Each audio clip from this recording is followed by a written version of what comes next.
I'm Milo Chaplin. I'm a mechanical engineering major at ODU. Hi, I'm Andrew Hendricks, and I'm a mechanical engineering major at ODU. Hi, I'm Laura Bell, and I'm also a mechanical engineering major at ODU. Hi, I'm Jessica Louie, and I'm a mechanical engineering major at ODU. And today we're going to be talking about... Welcome to the podcast, and today we're going to be discussing how to keep women in STEM positions.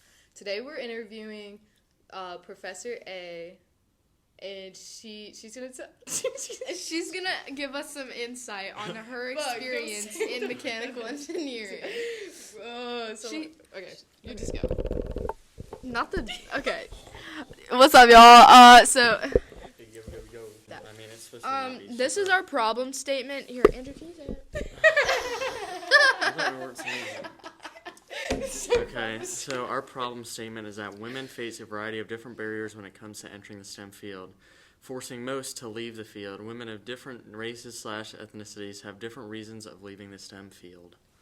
Thank you. And here's Dr. A. Hey guys, I'm Dr. A. So can we just get you to introduce yourself real quick? Hi, my name is Arcaute. And then, what do you do here at ODU? So I'm the director of freshman engineering. That means that I work with the intro to engineering class, that is the ENGN 110. Okay, and then why did you choose to become an engineer? Interesting. I first wanted to be a dentist. That's way different. Yeah. What made you change your mind? I guess life. I moved cities. I changed cities. So in the city that I was living, they didn't have an engineering program, but when I moved or we relocate to another city, they had engineering. One of my uncles was a chemical engineer. I thought he was the funniest and smartest person in the world, and I wanted to be like him. My dad is an engineer, so when it was time to choose and they didn't have a good dentist program in that city, I went into engineering. Wow, that's really interesting. What positive and negative experiences have you had in the engineering field? Do we start with the positive or with the Yes, negative? positive. Okay, I think for every negative experience, I have a positive. So I'm going to tell you the negative and the positive out of it.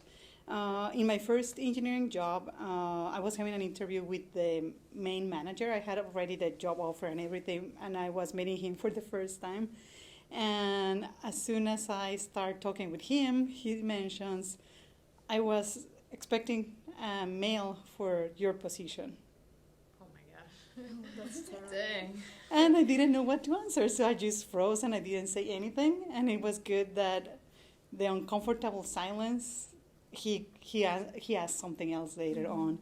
But I was really frustrated about that question. I was still living with my parents, and I say that. And to me, the reason because I got hired was because I already knew everything about the plant, how the product was done, and because my engineering was good, so I was in communication a lot with people in Florida. This is in Mexico, so stuff happens like that in there a lot. Right.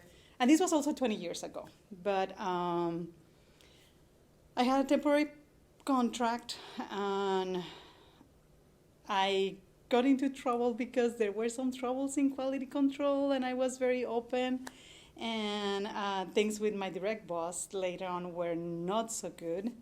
And it was the positive experience, so that's the negative. So the positive experience was that when I was really worried, like if they were going to renew my contract, what am I going to do? Am I going to have a job, or what's going to happen? The main manager in engineering, he saw me one day and he told me, if you leave the plant or if you leave the company, it's because you're going for a better opportunity.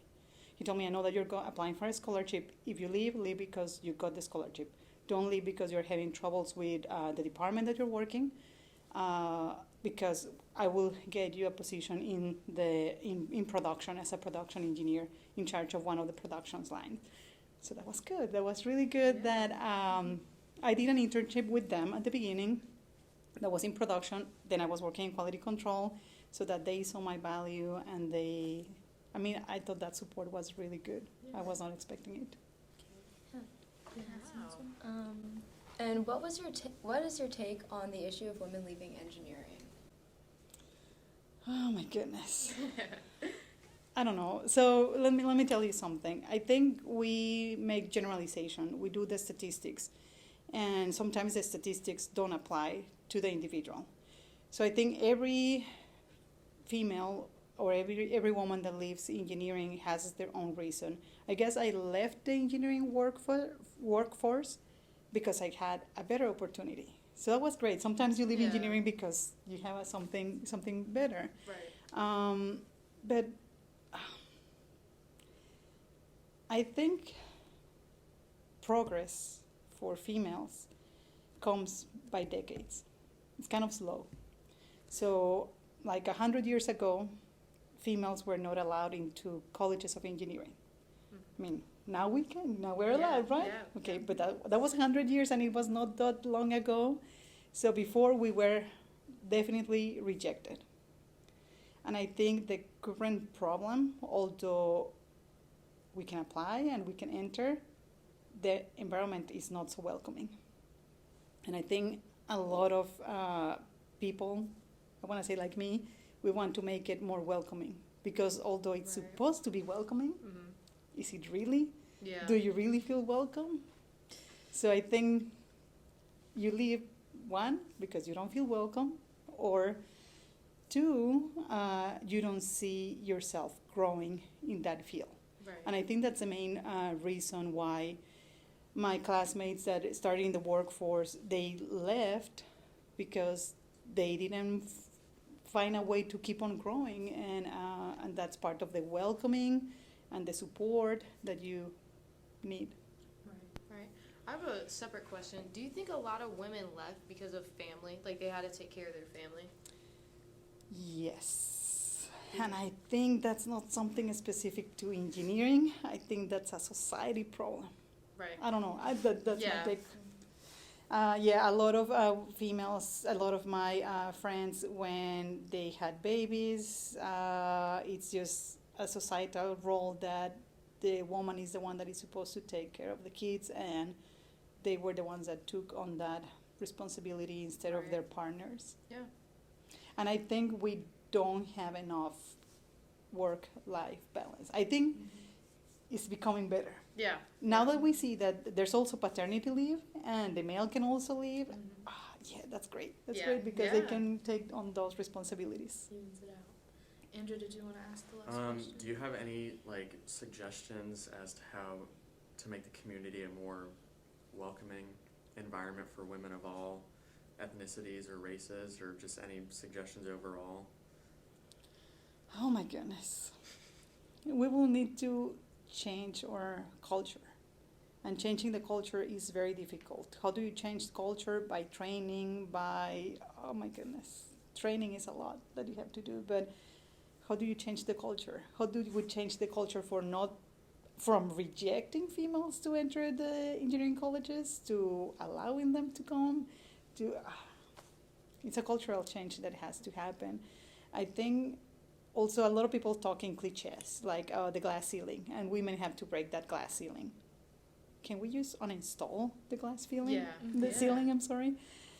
Because, you break it, but then you have all the broken pieces that they're going to hurt somebody else. They're going to hurt the people that come behind. So I think it's just a cultural change, a systemic change the system. Okay. It's something hard to do. Great answers. Great Yes. answers. Thank Wow. you so much. Thank you, Thank you. Dr. We really appreciated you coming. Did anybody have any other questions? No, that was really good. Yeah, Thank you. Thank you so much for your time. I